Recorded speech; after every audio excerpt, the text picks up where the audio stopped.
இறந்ததுக்கு அப்புறம்ட்டு இல்லம்மா, ஆத்மாக்கு என்னைக்குமே அழிவு கிடையாது. ம். ஏன் ஆத்மாக்கு அழிவு கிடையாதுன்னா, இந்த உலகம் முழுவதுமே ஆத்மாவா தான் இருக்கு.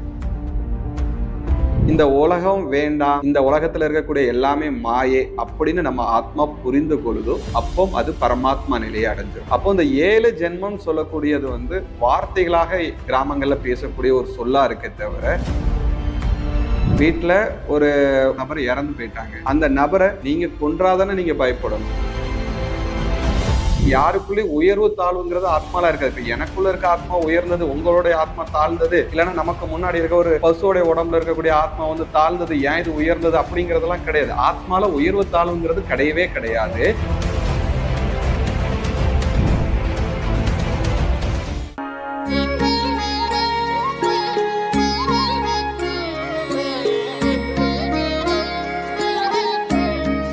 ஸ்ரீ வாராகி டிவி நேயர்கள் எல்லாத்துக்கும் வணக்கம். இன்னைக்கு நம்ம கூட ஒரு ஸ்பெஷல் கெஸ்ட் இருக்காரு, பிரகதீஸ்வரன் சார் தான். வணக்கம் சார். நமோ நாராயணா.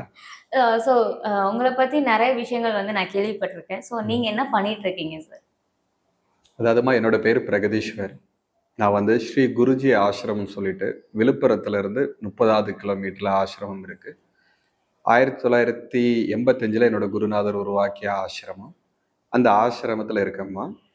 நான் சாதுக்கான அதாவது என்னன்னா, ஆன்மீகத்துல பிரம்மத்தை நோக்கி பயணம் பண்ணிட்டு இருக்கிறேம்மா. Okay sir. ஸோ நீங்க அப்படி சொல்லும் போது நிறைய விஷயங்கள் உங்கள்கிட்ட இருந்து கேட்கணும்னு தோணுச்சு. முக்கியமா நிறைய பேர் சொல்ற ஒரு விஷயம் என்னன்னா, நம்ம இறந்ததுக்கு அப்புறம் நம்மளோட ஆத்மாக்கு அழிவே இல்லை அப்படின்னு சொல்றாங்க. அது உண்மைதானா சார்? அதாவதுமா, இறந்ததுக்கு அப்புறம்ட்டு இல்லம்மா, ஆத்மாக்கு என்னைக்குமே அழிவு கிடையாது. ஏன் ஆத்மாக்கு அழிவு கிடையாதுன்னா, இந்த உலகம் முழுவதுமே ஆத்மாவா தான் இருக்கு.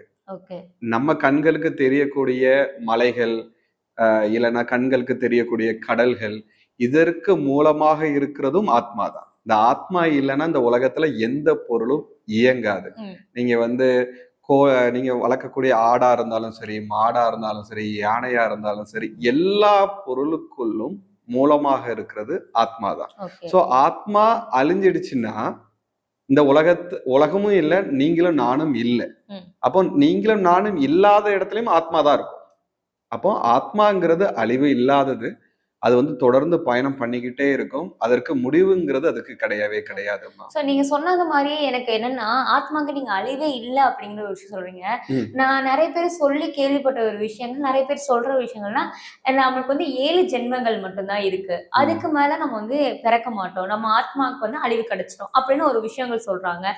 சோ நீங்க சொன்ன ஆத்மாக்கு அழிவே இல்ல அப்படிங்கிறது ஒரு டவுட்டான ஒரு விஷயமாவே இருக்கே சார். அதாவதுமா, 7 ஜென்மங்கிறதே இதுல ஒரு கேள்விக்குறிதாமா. அதாவது என்னன்னா, நம்ம எல்லாருமே பிரம்மத்துல இருந்தோம். பிரம்மன்னா என்னன்னா கடவுள்.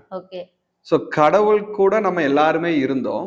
நம்ம ஆசை வையப்பட்டு கடவுள்ல இருந்து பிரிஞ்சு நம்ம பயணம் செய்ய ஆரம்பிச்சோம். அப்போ கடவுளை பரமாத்மான்ட்டும் நம்மளை ஆத்மான்ட்டும் சொல்லலாம். அப்போ நம்ம அது கூட தான் இருந்தோம். ஆனா நம்ம ஆசை வையப்பட்டதுனால அதுல இருந்து பிரிந்து பயணத்தை மேற்கொண்டுட்டு இருக்கோம். சோ இப்ப இங்க பிரிந்த பிறகுல இருந்து மீண்டும் அந்த பரமாத்மாவோட இணையிற வரைக்கும், அப்போ பரமாத்மாவோட இணைந்தாலும் ஆத்மா இருக்கதான் செய்யும். அப்ப அந்த இணையிற வரைக்கும் இந்த ஆத்மாக்கு யாத்திரைகள்ன்ட்டு இருக்கு. இது பல பரிணாமங்களை பெறுது இந்த ஆத்மா. நம்ம செடியா இருந்திருக்கலாம். செடியில இருந்து அந்த உணர்வுகள் எல்லாமே நம்ம பெற்ற பிறகு மிருகங்களா மாறி இருக்கலாம். மிருகங்கள்ல இருக்கும்போது நமக்கு உள்ள இருக்கக்கூடிய எல்லாத்தையும் நம்ம நிறைவு பெற்ற பிறகு மனிதனாக வந்திருக்கலாம். இப்படி ஒவ்வொரு ஆத்மா என்னென்ன நிலையில பக்குவம் போடுதோ அதற்கான பிறவிகள் நமக்கு கிடைச்சிட்டே இருக்கு. என்று இந்த உலகம் வேண்டாம், இந்த உலகத்துல இருக்கக்கூடிய எல்லாமே மாயை அப்படின்னு நம்ம ஆத்மா புரிந்து கொள்ளுதோ, அப்போ அது பரமாத்மா நிலையை அடைஞ்சிடும். அப்போ இந்த 7 ஜென்மம் சொல்லக்கூடியது வார்த்தைகளாக கிராமங்கள்ல பேசக்கூடிய ஒரு சொல்லா இருக்கே தவிர, ஆனால் நம்மளுடைய ஜென்மங்கள் கோடி ஜென்மங்களா இருக்கலாம். நீங்க கேட்டுட்டு இருக்க இன்டர்வியூ நீங்க எடுத்துட்டு இருக்கிறவங்க பல கோடி முறைகள் நீங்க இந்த பிரபஞ்சத்துல நீங்க பிறந்திருக்கலாம். பேசிட்டு இருக்க நானும் பல கோடி முறைகள் பிறந்திருக்கலாம். ஒரு நொடியில் நாம் முக்தியும் பெறலாம். அந்த பரமாத்மாவுடன் ஐக்கியமும் ஆகலாம். ஸோ இந்த யாத்திரையை வந்து 7க்குள்ள பிரிக்கிறதுங்கிறது வாய்ப்பு இல்லைம்மா. ஸோ ஆத்மா அப்படிங்கிறது இப்போ ஒருத்தவங்க இறந்திருக்காங்க அப்படின்னா ம். எவ்வளவு நாள் வந்து நம்ம அந்த ஆத்மாங்கிறது நமக்குள்ள சுத்தி இருக்கும் சார்? இல்ல வந்துட்டு இறந்த அந்த 7 நிமிஷம் கழிச்சு வந்துட்டு அந்த ஆத்மா நம்மளை விட்டு பிரிஞ்சிருமா சார்? அதாவதுமா, அதற்கு மீண்டும் ஒரு பிறவி கொடுப்பது வரைக்கும் அது எந்த சொந்த பந்தங்களுடன் வாழ்ந்ததோ அது கூட இருக்கிறதுக்கு தான் ஆசைப்படும்.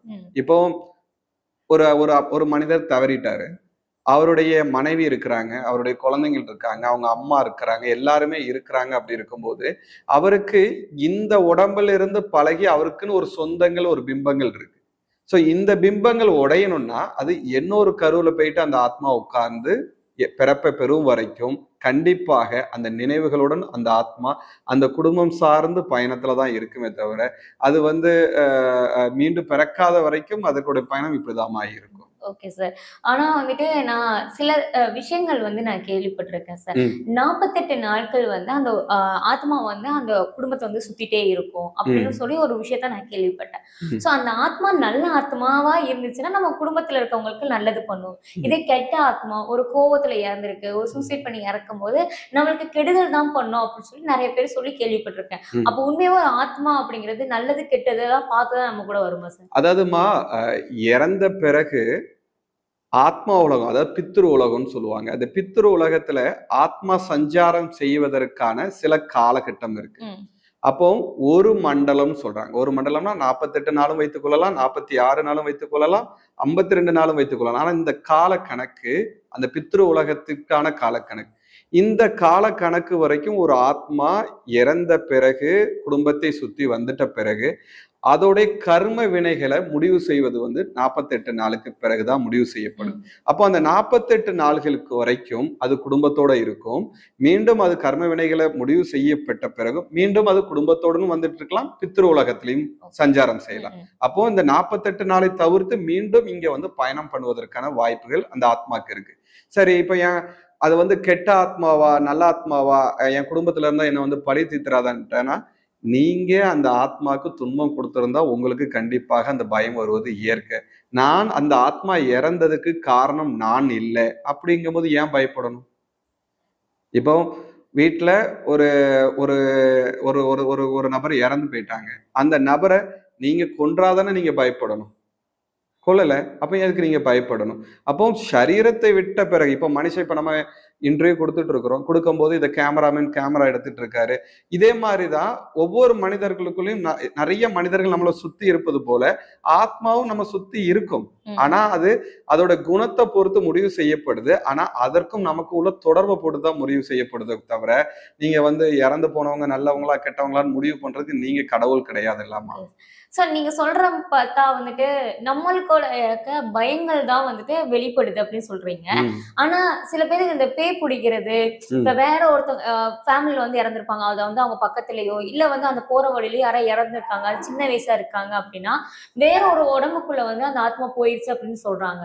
சோ அப்ப சம்பந்தமே இல்லாம வேற ஒரு நபர் மேல போகிறதுக்கு காரணங்கள் என்ன சார்? அதாவதுமா, இப்போ ஒரு கோடி மக்கள் இருக்காங்கன்னு வச்சுடுங்களேன். அந்த 1 கோடி மக்கள்ல அரிதிலும் ஒரு நபருக்கான உடம்புக்குள்ளதான் ஆத்மா போகக்கூடிய உடம்புவாக இருக்கும். நீங்க நினைச்சுக்கலாம், இந்த தெருவுல ஒருத்தவங்க உடம்புல ஆவி வந்தது, அடுத்த தெருவுல ஒரு உடம்புல ஆவி வந்தது அப்படிங்கிற மாதிரி எல்லாம் ஆவியால எல்லாரும் உடம்புக்குள்ளேயும் புகர முடியாது. இப்போ உங்க பேர் என்னம்மா? துர்கா அம்மா வந்து இந்த உடம்புக்குள்ள குடியிருக்கீங்க. நான் திடீர்னு நான் அந்த உடம்புக்குள்ள நான் போக முடியுமா? முடியாது சார். ஏன்னா ஆல்ரெடி துர்கா அங்க இருக்காங்க. அப்ப அங்க ஒரு ஆத்மா இருக்கு. அப்ப அந்த ஆத்மா எனக்கு வழி விட்டாதான் நான் வந்து உள்ள போக முடியும். அப்ப உங்க ஆத்மா பலமா இருந்தா நான் எப்படி உள்ளுக்குள்ள வர முடியும்? சார் இப்ப எங்களுக்கு அதுதான் சார். இப்ப எங்களுக்கு என்ன டவுட் அப்படின்னா, இப்ப நீங்க ஆத்மா அப்படிங்கிற ஒரு விஷயங்கள் வந்துட்டு இன்னொருத்தவங்களோட உடம்புக்குள்ள போகும்போது இந்த நிறைய பேர் இதுதான் சொல்றாங்க. என்னன்னா என்னோட ஆத்மா வந்து வீக்கா இருக்கு, என்ன எல்லாமே அக்செப்ட் பண்ணிக்குது அப்படிங்கிறது. இது எப்படி சார் நாங்க கண்டுபிடிக்கிறோம்? அதாவதுமா புரிஞ்சுக்கிடுங்க, ஆத்மாங்கிறது வீக்கே ஆகாது. அது வந்து எப்படின்னு கேட்டீங்கன்னா பரமாத்மா, அதாவது வந்து என்னன்னா நமக்குள்ள இருக்கக்கூடிய ஆத்மா பிரம்மம். அது யாருக்குமே வீக் ஆகாது. அதே மாதிரி யாருக்குள்ளயும் உயர்வு தாழ்வுங்கிறது ஆத்மால இருக்காது. இப்ப எனக்குள்ள இருக்க ஆத்மா உயர்ந்தது, உங்களுடைய ஆத்மா தாழ்ந்தது, இல்லைன்னா நமக்கு முன்னாடி இருக்க ஒரு பசுவோடைய உடம்புல இருக்கக்கூடிய ஆத்மா வந்து தாழ்ந்தது, ஏன் இது உயர்ந்தது அப்படிங்கறதெல்லாம் கிடையாது. ஆத்மால உயர்வு தாழ்வுங்கிறது கிடையவே கிடையாது.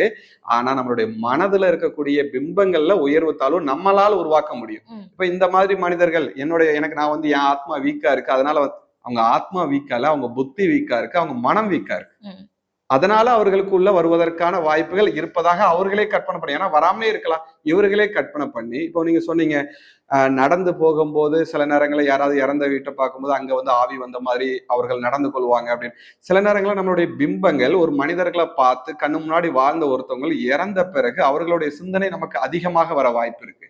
அப்போ அந்த சிந்தனையோட வாய்ப்புனால அவர்கள் செய்த செயல்களை வெளிப்படுவதற்கான வாய்ப்புகளும் இருக்கு. இப்ப நான் உங்க கூட நான் பழகிட்டு இருக்கேன்னா, துர்க்கம்மா காலையில என்ன பண்ணுவாங்க, டீ எத்தனை மணிக்கு குடிப்பாங்க, பேப்பர் எத்தனை மணிக்கு படிப்பாங்க, வெளியே எப்போ சுத்த போவாங்க, இது எல்லாமே தெரிஞ்சிருக்கு. அப்போ நீங்க இல்லாத ஒரு காலத்துல இருக்கும்போது உங்களுடைய வாழ்ந்த இடம் இருந்த இடத்த எனக்கு பார்க்கும்போது தானாக அந்த நினைவு எனக்குள்ள வரும்.